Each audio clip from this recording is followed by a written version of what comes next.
Hey, what's going on, guys? Sean here from Comrade Computers. Today we are going to be doing part 2 in making your own NES Classic. So in the last part, I talked about what materials you will need and how to set up RetroPie on your Raspberry Pi. Today I'm going to show you how to add games. So what you're going to need to do is go to where I am and then open up the RetroPie. So now once you are on RetroPie, go to Wi-Fi. This is because we're going to be adding our games wirelessly. So when you're on Wi-Fi, you're going to want to hit Connect to Wi-Fi Network. And then I'm blurring this out, but I can see all of the Wi-Fi connections in my area. So I'm going to select mine. And then this is why you need your keyboard. So plug your keyboard in. I already have my keyboard plugged in. So I'm going to grab it. And now type in the security for your Wi-Fi.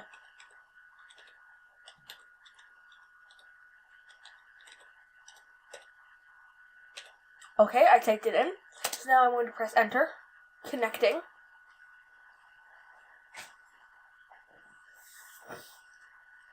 And then, so there we go. So now I'm connected. You'll know if you're connected because it'll say current IP and then wireless ESSID. So once you do that, you're going to want to exit. Now leave your Raspberry Pi on, and I will meet you guys on the computer. Okay, here we are on the computer. So what we are going to want to do now that we are on the computer is we are going to want to see this little bar up here. We're going to click it, and then you're going to want to type in //, and then you might have seen it already filled out. Then you're going to want to type in RetroPie. So let me just type in RetroPie. Now once you press enter, then you will see all of these folders. So now you are going to want to open up ROMs. When you open up ROMs, you will see all these folders. You're going to want to look for NES, because these are all the emulators that you have. So when you open up NES, you are going to need a ROM to put in. I cannot tell you where to get ROMs, but I can't leave a link in the description, but it's pretty easy. Just Google it. So now what you're going to want to do is get the ROM. I'm going to be using a Super Mario Bros. ROM. So let me drag it into this folder. It's copying. There we go. So now that it's in this folder, I will meet you back on the RetroPie, Raspberry Pi, to tell you what to do next.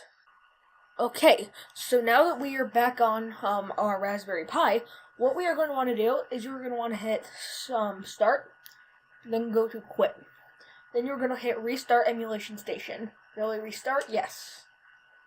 So now, as you can see, it booted us back in, and for some reason we have there's two of both. I have no clue why, but now you see Nintendo Entertainment System has been added, so we can press A. And then Super Mario Bros. Japan, USA. Let's press A. If you press A, you just get a whole bunch of settings about the emulator. We will be talking about this in a later part. So we're going to hit launch. And as you can see, Super Mario Bros. Is now running. It works fine. Not sure, it's running 60 frames per second. Not sure if it's recording at 60 frames. I think it's just recording at 30. But if we need proof, you can hit select and X. Then this menu will come up. Start remote RetroPad. This is the test to make sure all your controls are working. I exited out. To exit out, you do select and start. But we are going to go back to select X and quick menu. Nope, not quick menu. It's in settings. And if you go to settings, video, display frame rate, down there in the corner, it will say your frame rate. So you can just go select X.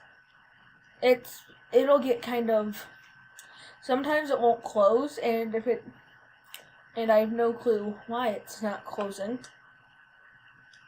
But anyway, so now you can see how many frames it's running.